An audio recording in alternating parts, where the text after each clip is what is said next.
Assalamualaikum warahmatullahi wabarakatuh. Sabahul khair, sabahun nur. Kaifa halukum? Bil khair, alhamdulillah. Selamat pagi anak-anak semuanya. Alhamdulillah semuanya dalam keadaan sehat walafiat. Tetap semangat belajar dan jaga kesehatan. Anak-anak, mari kita mulai pembelajaran hari ini dengan membaca basmalah bersama-sama ya. Bismillahirrahmanirrahim. Alhamdulillah anak-anak, hari ini kita sudah memasuki tema 5, tema 4, subtema 3, pembelajaran 5 dan 6. Setelah kalian libur agak panjang ya, kemarin libur dalam rangka memperingati kelahiran Nabi Muhammad SAW.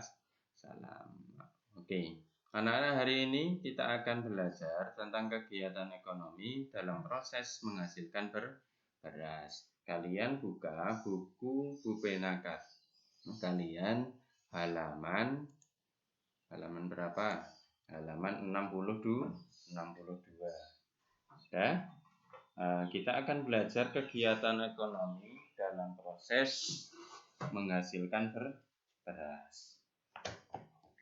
Beras yang kita makan setiap hari itu prosesnya sangat panjang sekali anak-anak. Coba kalian perhatikan gambar tersebut. Yang pertama adalah sawah harus dibajak terlebih dahulu dengan menggunakan alat pembajak sawah, yaitu di sini digambar yaitu menggunakan traktor.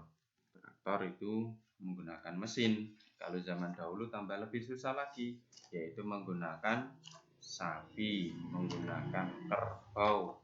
Bahkan dulu itu kalau sawahnya terlalu sempit, membajaknya menggunakan manusia. Ada yang menarik dan di belakangnya juga ada yang seperti ini. Yang kedua yaitu sawah ditanami Pak. Setelah dibajak, kemudian sawah baru bisa ditanami. Bahkan proses menanam padi ini sebelum bisa ditanam, yaitu disebar dulu menjadi bibit-bibitnya terlebih dahulu, baru bisa ditanam. Ya, yang ketiga yaitu padi dipanen oleh petani. Padi ditanam petani itu setelah ditanam selama berapa bulan ya? Yaitu sekitar 3-4 bulan. Kalau zaman dahulu tambah lebih lama lagi, yaitu sekitar 6 bulan. Yang keempat, kemudian padi setelah dipanen itu dijemur terlebih dahulu sebelum digiling. Karena apa? Karena padi itu tidak bisa digiling kalau padinya kering. Makanya harus dijemur terlebih dahulu. Selanjutnya, setelah dijemur baru bisa digiling, berubah menjadi beras. Setelah dipisahkan kulitnya, kemudian dari berasnya ini. Kemudian beras ini dikirim ke berbagai wilayah, dan beras ini bisa dimasak, kemudian nasinya bisa kita konsumsi. Wah, minimal ada 6 proses. Kalau kita lebih rinci lagi mungkin sampai 10 proses sampai beras itu bisa kita nikmati. Makanya ketika kalian makan itu tidak boleh menyia-nyiakan makanan, karena prosesnya sangat panjang ya. Selanjutnya kita akan belajar menyelesaikan masalah yang berkaitan dengan luas dan keliling segitiga. Coba kalian perhatikan contoh masalah di sini. Pak Rahmat memiliki tanah berbentuk segitiga seperti gambar di samping. Sekarang kalian hitung berapa luas tanah Pak Rahmat jika ingin memagari tanah. Kemudian berapa meter panjang yang dibutuhkan pagar tersebut. Berarti mencari apa ini anak-anak? Yaitu mencari keliling, dan luas. Luasnya mudah kan ya? Luasnya sangat mudah, yaitu setengah kali alas kali tinggi. Setengah kali boleh dikalikan 20 dulu supaya lebih mudah. Setengah kali 10 berarti sama dengan 20 dibagi 2, yaitu 10. 10 kali 35, 350, berarti luasnya 350. Kemudian berapa kelilingnya? Bagaimana rumus kelilingnya? Yaitu menjumlahkan seluruh sisi dari segitiga tersebut.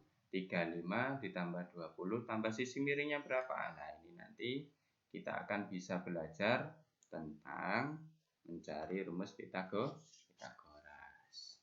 Selanjutnya, kita akan belajar tentang apresiasi gambar.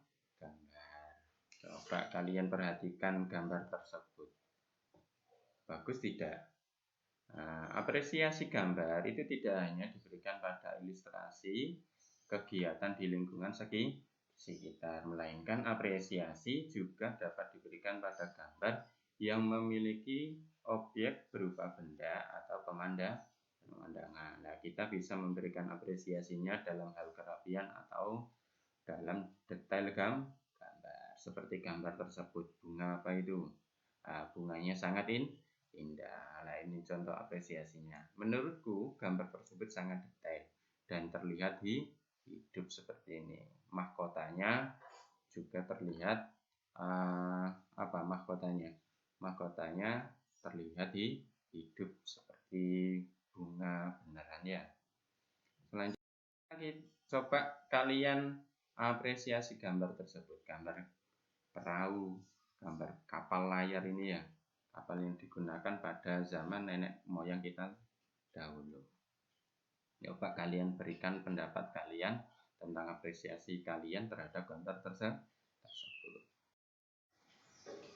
Selanjutnya anak-anak kita akan belajar menentukan pesan moral dalam dongeng.